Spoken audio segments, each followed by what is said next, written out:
ਅਸਾਂ ਸ਼ਹਿਰ ਵਸਾਏ ਲੋਹੇ ਦੇ, ਅਸਾਂ ਮਾਰ ਮੁਕਾਇਆ ਰੁੱਖਾਂ ਨੂੰ।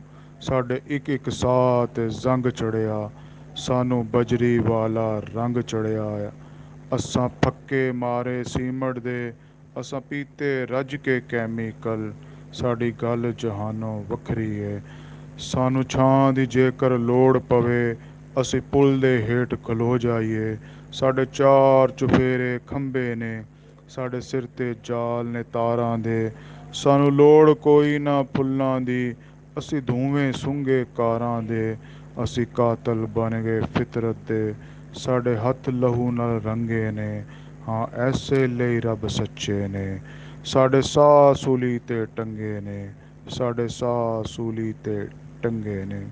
हमने दरख्तों को काट के और जनाब सीमट की इमारतें और बिल्डिंगें जो है वो हमने खड़ी की, जिसका नतीजा आज गर्मी की सूरत में मैं और आप भुगत रहे हैं।